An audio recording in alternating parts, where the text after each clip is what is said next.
अस्सलाम वालेकुम मैट्रिक के students. Now your free exam हो गए, अच्छे हुए होंगे उम्मीद है।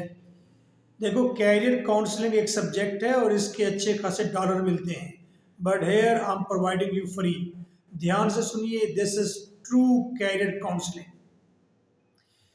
पहली बात, एग्ज़ाम दे दिया, रिजल्ट आने में 5 मंथ लगेंगे। इस दौरानिए में आपने किसी अच्छे इंस्टीट्यूट से स्पोकन इंग्लिश सीखनी है।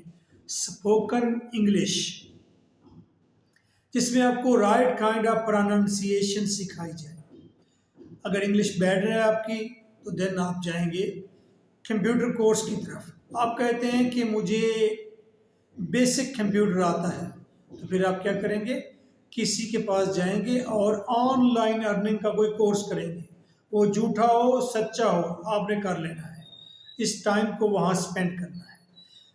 असल मामला है कि अब मैट्रिक के बाद क्या करना है। देखो, अगर आपने ये सोचा था कि मैं मैट्रिक में बायो रखती हूँ या रखता हूँ तो आगे चल के मैं बायो में मैं डॉक्टर बनूंगी या डिस्पेंसर या नर्स, लेकिन बायो पढ़कर आपको मज़ा नहीं आया, आपको लग नहीं रहा कि ये अच्छा सब्जेक्ट है, तो आप अब first year second year intermediate में आप अपने सब्जेक्ट खुले दिल से, अपने आप को इजाज़त दें, खुले दिल से आप चेंज करें उसे। आईसीएस में जाएं या कोई और सब्जेक्ट है, सिंपल एफए है, किसी भी फील्ड में जाए। आपने अगर पहले कंप्यूटर रखा था सेम लाइक, अब आगे आकर आप जहां तक उसे चेंज कर सकते हैं please change it.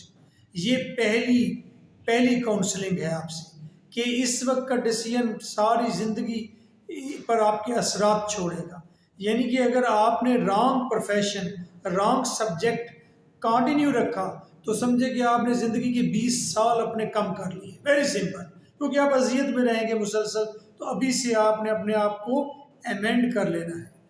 Now the second thing is that, क्या हमारे लिए आईसीएस अच्छा है या हमारे लिए एफएससी मेडिकल या एफएससी मैथ्स के साथ इंजीनियरिंग की फील्ड, या सिंपल एफए कर लें, या मैं लॉयर बनना चाहती हूँ, या मैं पुलिस में जाना चाहता हूँ, जाना चाहती हूँ। This all are the questions. ये क्वेश्चंस अगर आपके माइंड में नहीं है तो होने चाहिए ये क्वेश्चंस। इससे आपकी ज़िंदगी आसान होगी। मार्केट में क्या है, इस पूरी मार्केट के अंदर, पाकिस्तान की मार्केट के अंदर क्या है, वहाँ पर अब ये इंस्टीट्यूट, कॉलेज, यूनिवर्सिटीज़ नहीं हैं, ये पूरे के पूरे माफिया हैं, बिजनेस बिजनेस हब हैं, ये इंडस्ट्रीज़ हैं जो आपसे पैसा लेंगी। इवन कि आपको स्कॉलरशिप देंगी। किप्स जैसे इंस्टीट्यूट, यूनिक जैसे इंस्टीट्यूट, वो आपको कहेंगे पंजाब कॉलेज जैसे इंस्टीट्यूट, ये आपकी स्कॉलरशिप हो गई। अरे यार, एकेडमी में कोई 2000 में बच्चा नहीं बिठाता, तो आप वहाँ पर 2000 में बच्चा ले लेते हैं। आपकी स्कॉलरशिप लग गई। किस चीज़ की स्कॉलरशिप लग गई? इस चीज़ की कि आप बड़े अच्छे स्टूडेंट हैं। कौन से अच्छे स्टूडेंट हैं? एवरेज तो मार्क्स है, फिर भी स्कॉलरशिप। आप गरीब हैं। अरे भाई, ये सब ट्रैप्स हैं। वो आपको इंस्टीट्यूट के अंदर करते हैं, आपको एसी की हवा देते हैं, वहाँ बैठते हैं, बेहतरीन एटमॉस्फेयर होता है, 6 माह के बाद कहते हैं जी आपको फ़ी देनी पड़ेगी, स्कॉलरशिप ख़त्म होगी, प्रोग्राम ही ख़त्म हो गया वो। तो फिर आप मामा के बुंदे बेचते हैं और वहाँ पर आप कंटिन्यू करते हैं study. These all are the traps. करना क्या है यार? अच्छा, आप कहते हैं कि मैं तो दिन रात आईटी, दिन रात लैपटॉप, मोबाइल, मैं इन्हीं चीज़ों में ही रहता हूँ, तो मैंने इसी फील्ड को कंटिन्यू करना है। मेरी फील्ड क्या बनती है? आईसीएस बनती है। अगर आप इतने महान हैं ना, तो फिर पहले इन 6 मंथ में ना कोई $1000 कमा कर दिखा दे 6 मंथ में, तो फिर आप महान हैं। अगर आप $1000 कमा लेंगे तो फिर आप वाकई इस फील्ड के बंदे हैं, और तब जाके आपको ये भी एहसास होगा कि डिग्रीज की ज़रूरत नहीं है इस फील्ड में। इस फील्ड में डायरेक्ट सीखो और कमाओ। ये है उनके लिए जो कहते हैं मैं आईटी एक्सपर्ट हूँ। अच्छा जी, आईटी में जाना चाहता हूँ। दूसरे हैं बायो के लोग। देखो, ये बायो के लोग जो हैं, मैं फिर कह रहा हूँ, ये मसीहे हैं। ये मसीहा है, ये मुकद्दस तरीन इंसान है जो बायो का इंसान है। क्योंकि इंसान की सबसे सबसे कीमती चीज़ उसकी अपनी ये बॉडी है, उसकी साउल है। तो वो इसको ठीक करते हैं, ठीक रखते हैं, चाहे वो डिस्पेंसर हो, चाहे नर्स हो, चाहे वो साइंटिस्ट हो, जूलॉजिस्ट हो। ओके, अगर आप बायो के आदमी हैं, तो आप पहले अपने आप से पूछ लीजिए, अपने सारे चारों तरफ देख लीजिए, क्या आपका बायो में इंटरेस्ट है। If you have interest, must join FSc. लेकिन एफएससी आपने इसलिए ज्वाइन नहीं करनी कि एफएससी करने के बाद मैंने तो लाजमी डॉक्टर बनना है। वाह, क्यों डॉक्टर बनना है? और मैं आपको बताऊं, डॉक्टर की फील्ड खत्म हो जाएगी, डिस्पेंसर नर्स की फील्ड कभी खत्म नहीं होगी। क्यों? डॉक्टर का नुस्खा तो ये रोबोट भी लिख देगा, डीप सीक भी दे देगी, लेकिन एक पेशेंट की केयर सिर्फ नर्स कर सकती है या डिस्पेंसर कर सकता है। तो इसकी हाईली डिमांड है ऑल ओवर द वर्ल्ड। तो अगर आप इंटरनेशनल बनना चाहते हैं तो और आपका बायो में इंटरेस्ट भी है, दिस इज़ वेरी इंपॉर्टेंट, तो आपने फिर इस फील्ड को अपनाना है। ये याद रखें, जो डॉक्टर डिस्पेंसर नर्स होता है वो इतना बड़ा होता है, अपनी ज़ात के अंदर इतना बड़ा मसीहा होता है कि वो पस और पीप और खून से एलर्जिक नहीं होता, वो इन चीज़ों के साथ जीता है। ये कीप इन योर माइंड। अगर आप सोच रहे हैं कि वाइट कोट पहनेंगे आप बड़े डॉक्टर लगेंगे, तो पहले सोच लें आप अपनी ज़ात में अब्दुस्तार ईदी जैसे करेक्टर होने चाहिए। अच्छा, नहीं भी है, हल्का फुल्का टच है तो ओके, ये फील्ड बैरल बैटर है। अब थर्ड नंबर पर आ गया, नहीं सर हम तो कोई सुस्त मिजाज के लोग हैं, हम तो चाहते हैं कोई पैसा शैसा आना चाहिए, ये काम सारी ज़िंदगी कौन करे, ये क्या डिस्पेंसर्स, क्या सारी ज़िंदगी लैपटॉप के बैठ कर।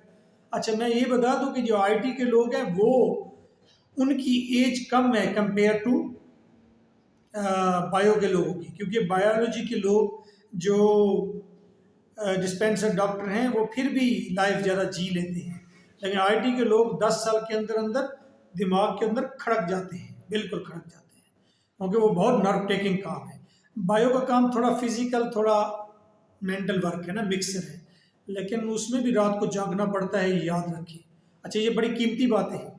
अच्छा, उसके बाद वो लोग आगे जो कहते हैं बिजनेस, अरे बिजनेस करना है तो सीधे बिजनेस में चले जाइए, और पढ़ना है, पढ़ना भी है साथ भाई, इल्म के बगैर तो क्या बताएंगे किसी को, और वैसे भी इंसान जाहिल होता है। एफए कर लीजिए, बिजनेस माइंड है, एफए कर लीजिए।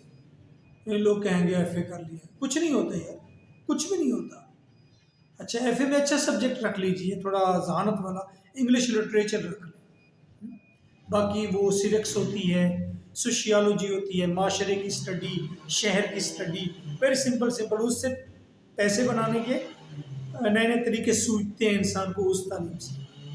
अच्छा, उसमें इकोनॉमिक्स रख लें, वो जो बिजनेस सिखाती है। अच्छा, एक और है, वो कह रहे जी हमें तो गन चलाने का शौक है, हमें तो पुलिस में जाने का शौक है, हमारा तो शौक है कि हम ऐसे गली में बाहर खड़े हों तो इम्तियाज़ को क्या है, मिस्टर इम्तियाज़ कम है, अच्छा उधर ठहरा हो यार, इंज नहीं कम इंज करना है। वो जरा चौधरी तबीयत के लोग हैं। अच्छा, आप ना लॉ की तरफ चले जाएं, सिंपल एफए करें, अच्छे मार्क्स लें, और फिर एलएलबी की तरफ चले जाएं। एलएलबी का एक बड़ा बेनिफिट है, मैं आपको बताऊं, this is the profession of lords. ये मेरा प्रोफेशन भी है, मैं इसलिए इसके साथ तारीफ ज़्यादा भी कर देता हूँ। देखो, अगर आप लॉ में आते हैं तो आपकी सारी पूरी हो जाती है, सारी बातें पूरी हो जाती हैं। आप कहते हैं मैं तो डरपोक सा कमज़ोर सा बंदा हूँ, ठीक है यार, लॉ होगा तो आपके दोस्त भी सारे लॉयर्स होंगे, तो आपको माशरे में वैसे तहफ़्फ़ुज़ रहेगा, और कोर्ट में रोज़ाना आना जाना, वैसे भी लोग वकील के तो घर के पास से नहीं गुजरते। अच्छा, पुलिस में आपकी काफ़ी पोस्ट होती है, आप पुलिस में जा सकते हैं, आप सीएसएस में जा सकते हैं, एफए के ज़रिए आ रहे हैं आप, आसान स्टडी, थोड़ी स्टडी। अच्छा, आप कहते हैं नहीं मैं बड़ा दलेर हूँ, तो कोर्ट में आपकी ज़रूरत है। आप कहते हैं नहीं यार मैं आउट ऑफ कंट्री जाना चाहता हूँ, तो यार आप एलएलएम के लिए जब जाएंगे तो आपको यूके, आपको यूएसए, आपको जर्मनी, टॉप कंट्रीज हैं, और चौथा कनाडा, अमेरिका, इंग्लैंड, कनाडा और जर्मनी, वो आपको 110, यानी कि आपको 10%, ऐसा 10% नहीं, यानी कि अगर डिग्री की फ़ी, एलएलएम की फ़ी $100 है तो वो आपसे $10 लेते हैं। यानी कि एलएलबी वालों को आउट ऑफ कंट्री एलएलएम इंतहाई सस्ता, मुफ्त है, स्कॉलरशिप भी मिलती है। If you want to go out of country तो मस्ट जॉइन लॉ। तो फिर आपने सिंपल एफए करना है, लाइफ को इजी इंजॉय करना है, इवन के कोर्ट भी आया जाया करें, कोर्ट में मुंशी लग जाइए, साथ वो प्रैक्टिस भी होती रहेगी। यानी कि earning and learning both things, life also easy. और फिर गली मोहल्ले के सारे दोस्त भी आपको कहेंगे यार कोई हमारा ये काम रह गया, ये काम हो गया, ये काम हो गया, वो आप पर नाज भी करेंगे। चाहे वो डॉक्टर होंगे, चाहे वो डॉक्टर बन रहे होंगे, लेकिन वो आपके साथ बड़े ही कोऑपरेटिव रहेंगे। They will enjoy your company, उनको आपकी ज़रूरत रहेगी। ये कोई ज़्यादा लंबी नहीं होगी। अच्छा, ठीक हो गया। दूसरी बात, आप कहते हैं नहीं मेरा ब्रेन तो बड़ा है, मैं तो कद्दावर आदमी हूँ, छोड़िए ये मैं ब्रेव हूँ या नहीं, छोड़िए इस बात को कि मैं वीक हूँ, कमज़ोर हूँ कि नहीं, मैं एक एवरेज आदमी हूँ और मेरा कुछ एम्स बड़े हैं। यार आप लॉ करके आप पॉलिटिशियन बन जाइए, मिनिस्टर बन जाइए, हैं आपका इंटरेस्ट है। अच्छा, आप लॉ करके चाइना, इंडिया, इनकी मैटर्स जो हैं, इनकी जो केसेस हैं, उनको स्टडी कीजिए, उनके एक्सपर्ट बन जाइए। वाह।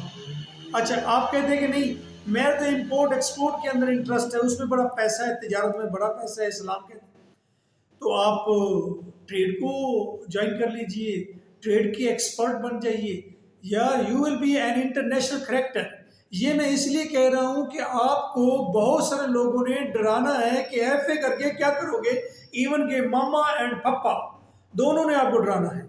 आपने इस वीडियो को सेव रखना है और आपने बार बार इससे मोटिवेशन लेनी है। What the things I have told you. अब आपने करना क्या है, या तो आप आईटी के हैं। आईटी का एक सबसे बड़ा मसला ये है कि आईटी सेल्फ डिपेंडेंट हो रही है। यानी कि आज आप टाइप कर रहे हैं, कल चैट जीपीटी खुद ही लिख कर दे रही है। आज आप क्रिएट कर रहे हैं, कल वो खुद ही क्रिएट, आज आप लोगो बना रहे हैं, कल वो खुद ही लोगो बना के दे देगी। तो सेल्फ पर चली जाएगी तो आईटी के लोग तो भूखे मर जाएंगे, हैं सोच समझ के। हाँ, सिर्फ वो आईटी में जाएगा जो आईटी क्या अभी से एक्सपर्ट है। आईटी का वो बोल दो जो कहते हैं कन्वेंशनल, आईटी का कीड़ा है यार, जो आईटी के अंदर घुसा रहता है, वो उसको तो आईटी से बाहर नहीं जाना, उसने आईटी में ही रहना है। मैं एवरेज माइंड की बात कर रहा हूँ जिसने ये डिसीजन करना है कि मैं आईटी में जाऊँ या बायो में जाऊँ या मैं किसी और जगह पर अपना कैरियर तलाश करूँ, तो आप क्लियर होगी बात, ठीक है।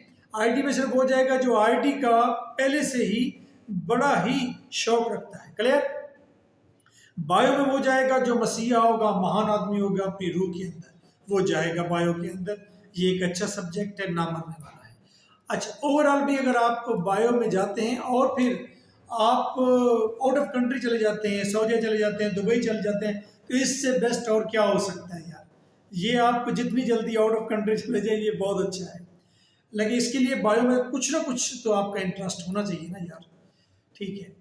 तो last thing is law, LLB, profession of laws. तो जितने भी डॉक्टर बनेंगे, जितने भी आईटी एक्सपर्ट होंगे, बिजनेसमैन होंगे, वो वकील के पास जरूर आएंगे। ये वकालत, ये लॉ, एलएलबी, हम कहते हैं ये एक समंदर है? मेरे ख्याल में ये बहुत कुछ हो गया है, मैंने बहुत कुछ बता दिया है। तो लॉ में अगर आप आएंगे तो उसके लिए सबसे पहले एफएससी ना करना यार, क्यों इतनी जान को आप मुश्किल में डालते हो। आप सिंपल एफए करें, शाम को 3 घंटे एकेडमी ज्वाइन करें, मॉर्निंग टाइम में कोर्ट जाइए, बैठिए, ताल्लुकात बनाइए, खाइए पिए, महफिलें अटेंड कीजिए, वापस आ जाइए, कोई काम काज भी कीजिए, कोई 10 20 40 50 हज़ार भी जेब में डालकर आ जाइए एवरी मंथ। तो that will be a very good combination, okay. तो उसके बाद आपकी सीढ़ियाँ ख़त्म नहीं होती, जज बन जाइए यार, सरकारी वकील बन जाइए, सीएसएस कर डालिए, सीएसपी ऑफिसर बन जाइए, पुलिस ऑफिसर बन जाइए, डिटेक्टिव बन जाइए, अपनी सिक्योरिटी कंपनी खोल लीजिए, टैक्स का बहुत बड़ा सेटअप बना लीजिए, और यार ये स्टाम्प पर हो जाए, lot of things are over there.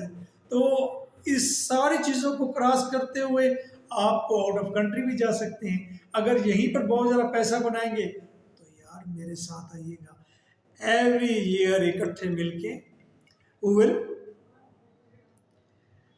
visit, every year we will visit a new country like me. So nice of you. अच्छा, मेरा फ़ोन नंबर है 030046555305, ओके। मेरी एक अकेडमी है जिसमें मैं एफए, लॉ और इस तरह की मैं स्टडी, हाँ, spoken English and English literature, ये चीज़ें मेरा एक कम्बिनेशन है। This is my field, so nice of you.